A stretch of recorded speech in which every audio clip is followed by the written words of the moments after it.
Chapter 1. The Secrets of Cairo, Cairo, March 1973.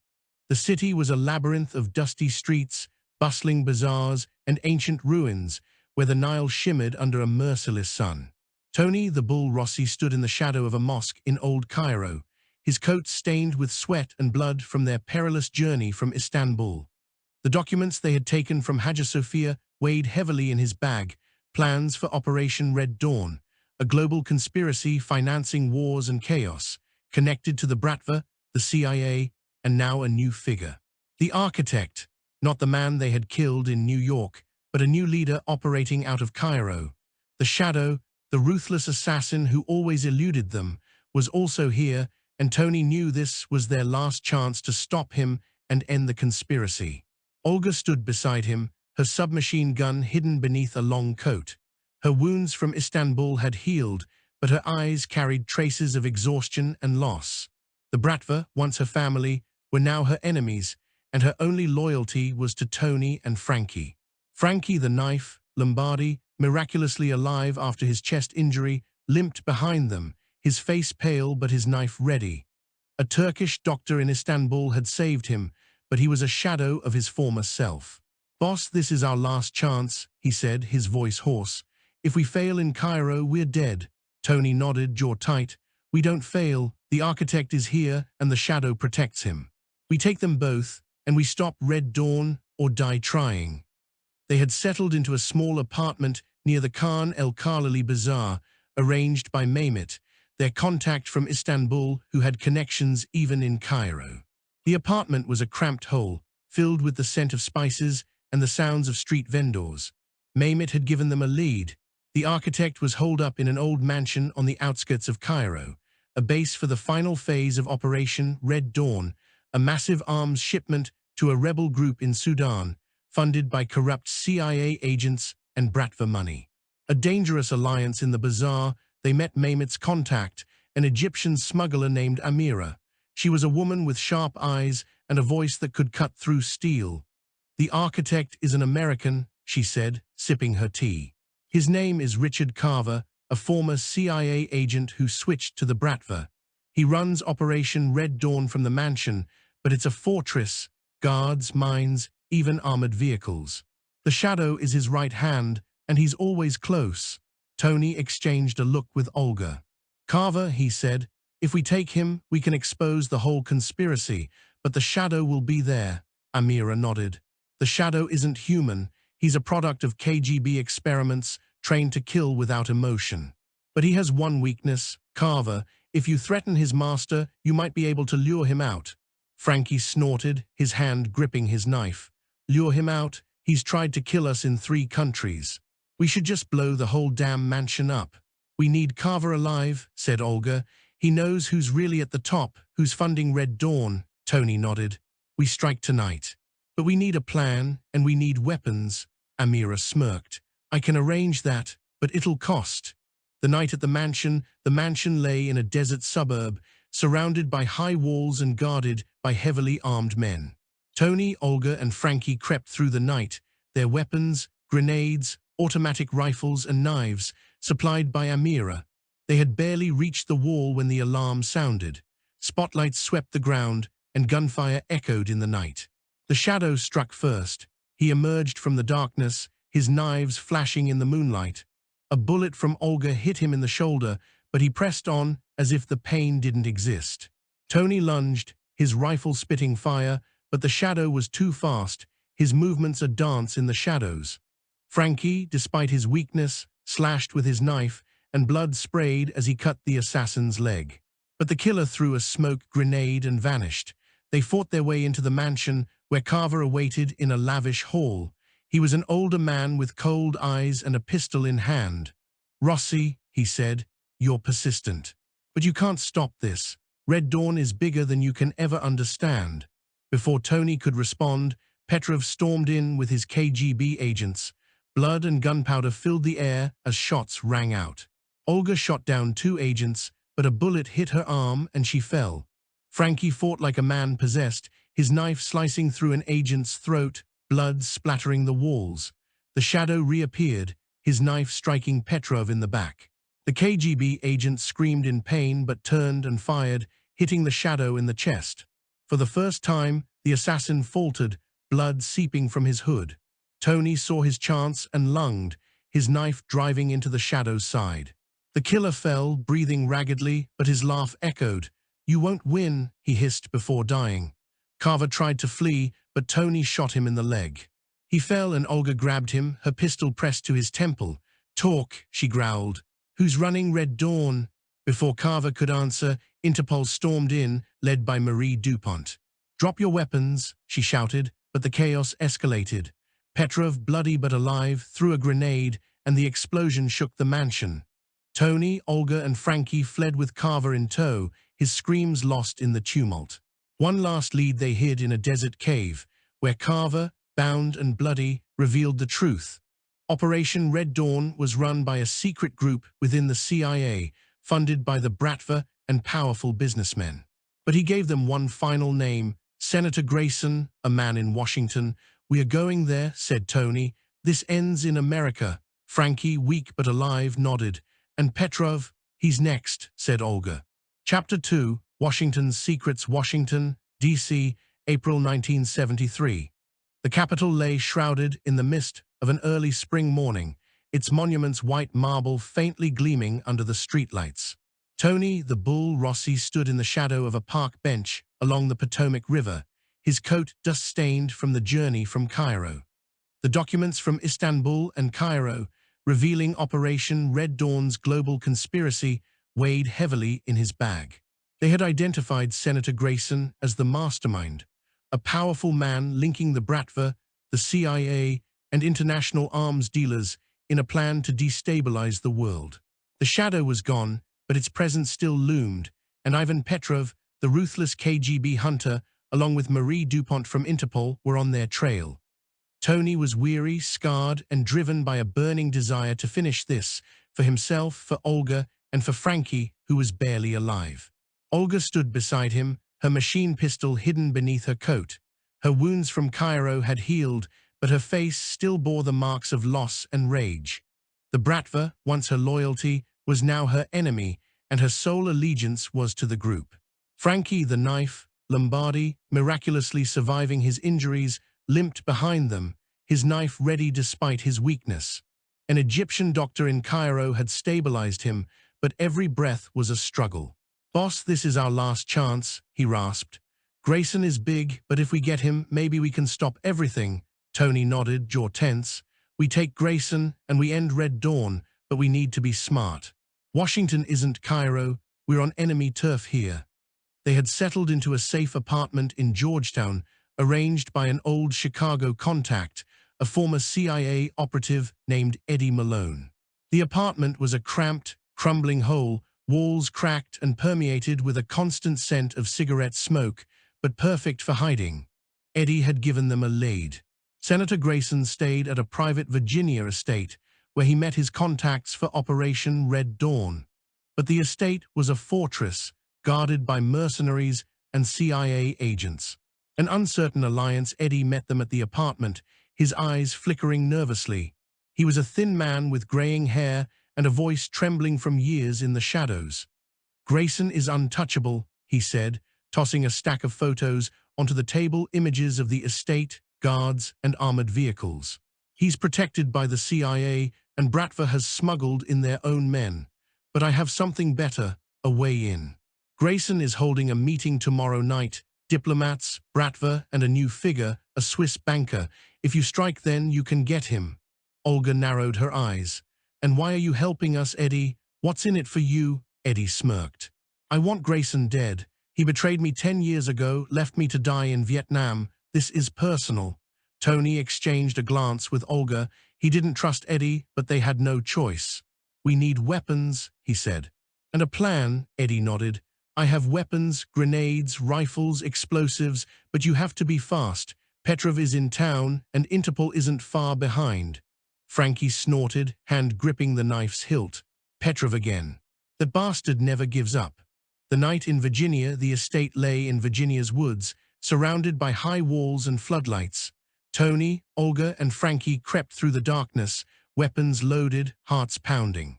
Eddie had given them blueprints, and they avoided mines and patrols by the narrowest margins. But as they reached the wall, an alarm sounded and floodlights swept across the ground. An explosion shook the night, not their doing, but Petrov's. The KGB agent had struck first, his team storming the estate with brutal gunfire. Blood splattered as mercenaries fell, and Tony realized they were in the middle of a war zone. "We're going in," he shouted, and they scaled the wall. Inside the estate, chaos reigned. Bratva agents fought Petrov's men, blood flowing across marble floors. Tony saw Grayson in a hall, surrounded by bodyguards. He was an older man, cold-eyed, exuding power. "Rossi," he said as Tony stormed in, "you're too late. Red Dawn is already in motion." Before Tony could respond, Petrov appeared, his rifle spitting fire. A bullet struck Frankie's shoulder, and he fell with a scream. Olga fired back, her bullets taking down two of Petrov's agents, but blood seeped from her old wounds. Tony lunged at Grayson, his knife cutting the senator's arm, eliciting a scream of pain. But the chaos escalated when Marie Dupont and Interpol stormed in. "Drop your weapons," she shouted, but no one listened. A grenade exploded, shaking the walls. Tony grabbed Grayson and dragged him toward a side exit, Olga covering them, her shots echoing through the hall. Petrov was above them now, his knife slicing through the air. "Rossi," he roared. "You die tonight," but Tony was faster. He fired, the bullet striking Petrov in the chest. The KGB agent fell, blood seeping out, but his laughter echoed. "It's not over," he hissed before dying. The truth revealed they fled with Grayson in a stolen car, Interpol chasing them through the woods. In an abandoned barn, Tony tied up the senator and forced answers. "Red Dawn is a new world order," Grayson spat. "Bratva, CIA, bankers, we create chaos to rebuild the world. You can't stop it." Tony struck him, blood spraying. "Give me the names," Grayson laughed, but a bullet from Olga silenced him. They seized his documents, a list of everyone involved from Moscow to Washington. But sirens approached, Interpol closing in. "We have to go," Olga said, her voice hoarse. Frankie, bloodied but alive, nodded. "We end this," Tony said. "We take the names public. Red Dawn dies tonight." Chapter 3, The Price of Truth, Washington, D.C., April 1973. The night was dark, and rain lashed against the forested roads of Virginia as Tony, the bull, Rossi, Olga, and Frankie, the knife, Lombardi fled in a stolen car. The documents from Senator Grayson's mansion were in Tony's bag, a volatile collection of papers revealing the full scope of Operation Red Dawn. Names of corrupt CIA agents, Bratva leaders, international bankers, and politicians funding chaos around the world. Ivan Petrov was dead, his bloody body left in the mansion, but Marie Dupont and her Interpol team were on their trail, their sirens slicing through the night. Frankie was badly wounded, his shoulder bleeding from a new bullet, and Olga, despite her strength, bore the marks of her injuries. Tony felt the weight of their mission to expose Operation Red Dawn to the world, but he knew the price might be their lives. The car bounced over a pothole, and Tony glanced in the rearview mirror. Headlights appeared in the distance. Interpol was close. "We need to reach the press," he said, his voice hard. "The Washington Post. If we get these documents out, Red Dawn is finished." Olga, holding a bloody cloth against her wounded arm, nodded. "But Dupont won't let us get away. She's obsessed. And if the CIA finds out we have the names, we're dead before we even reach the city." Frankie, pale and sweating in the backseat, coughed. "Boss, I might not make it," he gasped. "Leave me save the world." Tony gripped the wheel tightly. "No one gets left behind, Frankie. We finish this together." But he knew time was running out. Frankie's life hung by a thread, and every minute counted. They had a contact in Washington, a journalist named Sarah Klein, an old friend of Eddie Malone, their betrayed CIA contact. Sarah had a reputation for fearlessness, willing to take risks for the truth. Tony had called her from a phone booth before fleeing the mansion, and she had promised to meet them at an abandoned warehouse near the Anacostia River. The meeting at Anacostia, the warehouse, was a rusty ruin, filled with shadows and the smell of mold. Sarah waited there, a slim woman with short hair and sharp eyes, a notebook in hand. She glanced at their bloody clothes and Frankie's pale face. "You look like hell," she said. "Is it worth it?" Tony threw the documents onto a table. "Read for yourself. Operation Red Dawn, Bratva, CIA senators. They fund wars, terrorism, all to create chaos and seize power. If you publish this, you can stop them." Sarah flipped through the papers, her face paling. "This is explosive, but you're being hunted. Interpol is all over the city, and I've heard rumors of CIA agents looking for you. You need protection." Before Tony could respond, a window shattered and chaos erupted. Masked men stormed in, their weapons spitting fire. Tony dove behind a crate, his pistol firing shots that echoed through the warehouse. Olga fired back, her bullets taking down 2 attackers, blood splattering across the concrete floor. Despite his weakness, Frankie slashed with his knife, and a man fell with a scream, his throat cut. But it wasn't Interpol, it was CIA agents, led by a man in a black suit, his face hidden in shadows. "Give us the documents, Rossi," he roared, "or you all die."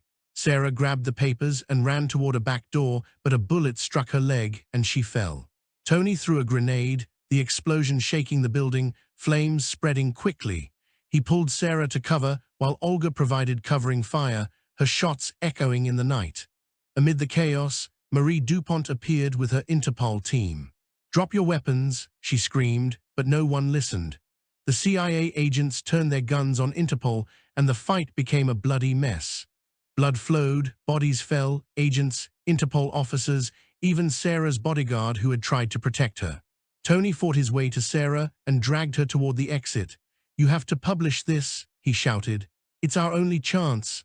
Olga and Frankie followed, their bodies covered in blood and grime, but the CIA leader was fast. He lunged forward, his knife striking Frankie in the back, and he fell with a scream. Tony roared in fury and fired, the bullet striking the leader in the head, and he fell dead. They reached the back door, but Frankie was gone. Tony turned and saw his body on the floor, his knife still in hand. "No," he screamed, but Olga dragged him onward. "We can't stay," she hissed. "For Frankie, finish this." The escape, they fled in a stolen car, with Sarah in the backseat, her leg bleeding but her determination intact. They drove toward the Washington Post offices, sirens wailing in the distance. Despite her pain, Sarah began to write, her pen flying across the paper. "This will shake the world," she said, "but you must hide." "The CIA won't give up." Tony nodded, his heart heavy with Frankie's loss. "We disappear," he said. "But you have to get this out." They left Sarah at the newspaper office and drove out of the city, with Interpol in pursuit. The documents were their last weapon, and Sarah was their last hope. But Tony knew the war wasn't over, the CIA would hunt them, and the shadows of Operation Red Dawn would not vanish easily. In the car, Olga turned to Tony. "What now?" she asked, her voice hoarse. "We hide," Tony said. "And we rebuild, for Frankie." Chapter 4, The Final Battle, Virginia, April 1973. The night was quiet, save for the distant wail of sirens and the wind rustling through the dark forests. Tony, the bull, Rossi, and Olga drove along a desolate road, their stolen car bouncing over cracks in the asphalt. The documents from Senator Grayson's mansion, exposing Operation Red Dawn's global conspiracy, were now in the hands of journalist Sarah Klein, who was fighting to have them published in the Washington Post. But the cost had been high. Frankie, the knife, Lombardi, Tony's loyal friend, lay dead in a warehouse by the Anacostia River, his life cut short by a CIA agent's blade. Tony felt grief like a knife in his chest, but there was no time to mourn.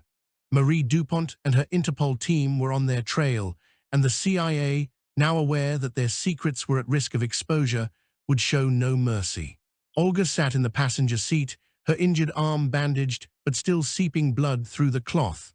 Her face was hard, but her eyes revealed the pain over Frankie's death.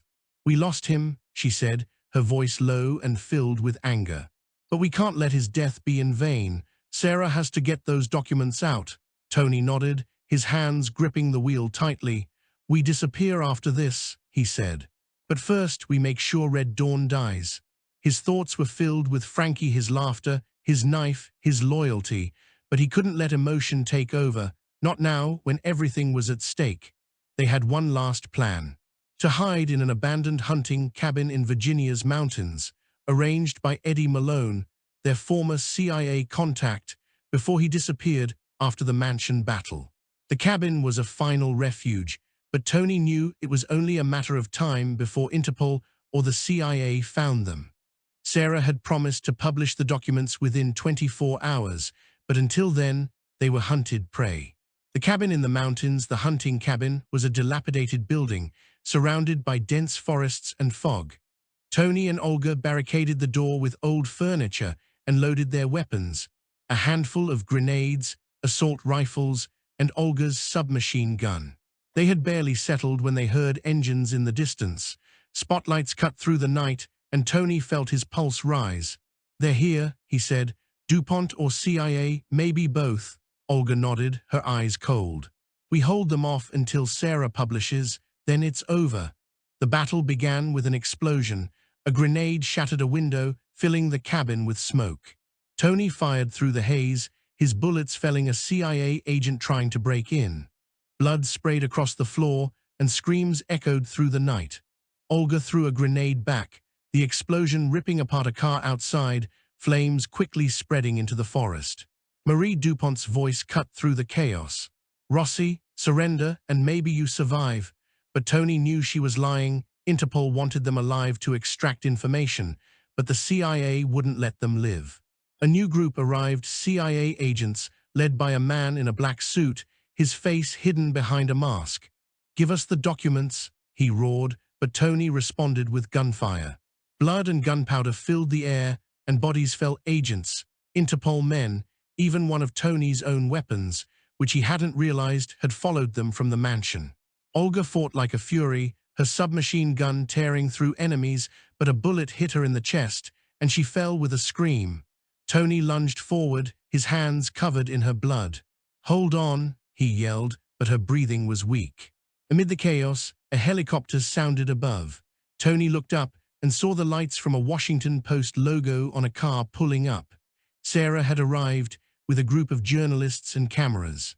"We're live," she shouted, and the spotlights revealed the CIA agents in all their brutality. The documents had been published online. Operation Red Dawn was exposed to the world. The CIA leader screamed in fury and fired at Sarah, but Tony was faster. His bullet hit the man in the head, and he fell, blood seeping into the grass. Interpol backed off, overwhelmed by the journalist's presence, and DuPont's face was a mask of frustration. The end of an era. Tony carried Olga to the car, her pulse weak but still there. Sarah helped them in, and they drove off, shielded by the journalists' cameras. Operation Red Dawn was dead. The names in the documents, from Bratva to the CIA to senators, were now public. The scandal would shake the world, and Tony knew they had won, but at a price. In a hospital bed at a secret clinic, Olga awoke, her face pale but alive. "Frankie," she whispered. Tony shook his head, eyes filled with sorrow. "He gave us this. We finished it for him." Sarah sat beside them, her notebook full of details. "The world knows now," she said, "but you're still hunted. CIA won't forget." Tony nodded. "We disappear, but we're not done. If they come after us, we're ready." Chapter 5. Legacy of the Shadows. Somewhere outside Mexico City, May 1973. The sun burned over the dry hills, where cacti cast long shadows across the dusty ground. Tony, the bull Rossi, stood at the edge of a small farm, his scarred face hidden beneath a wide-brimmed hat. He had swapped his blood-stained coat for a simple shirt, but his eyes still carried the weight of the wars of recent years. Operation Red Dawn was dead, its secrets exposed to the world through Sarah Klein's articles in the Washington Post. Bratva, the CIA, and corrupt politicians like Senator Grayson had fallen in the wake of scandal, their names tainted with blood and betrayal. But victory had come at a high cost. Frankie, the knife Lombardi, was gone, his life snuffed out in a warehouse in Washington.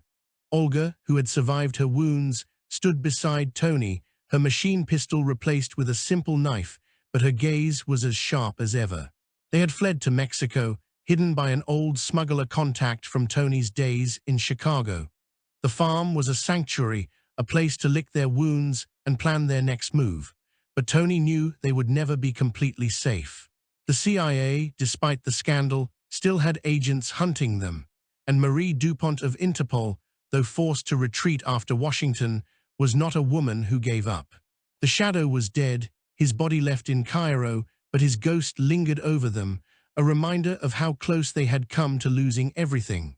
Olga tossed a stone into the dust, her face hard but marked with grief. "We won, Tony," she said, her Russian accent softened now, as if the battles had worn down her edges.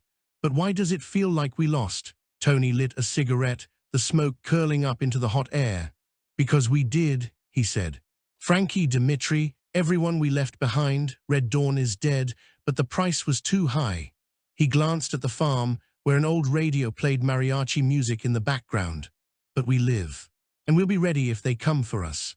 A final clue: the day before, they had received a letter from Sarah Klein, smuggled through their contact.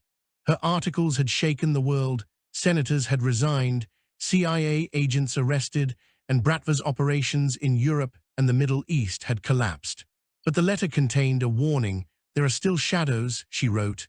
"A group within the CIA called the Circle has gone underground. They may come after you. Be careful." Tony tossed the letter into the fire and watched it burn. "The Circle," he muttered. "If they want us, they'll have to come and get us." Olga nodded, her hand resting on the knife. "We're no longer the hunted, Tony. We are the hunters now." They had begun building a new life, or at least a shadow of one. Tony had contacts in Mexico, old friends from his Chicago days who could get them work, smuggling, protection, maybe even a new mafia.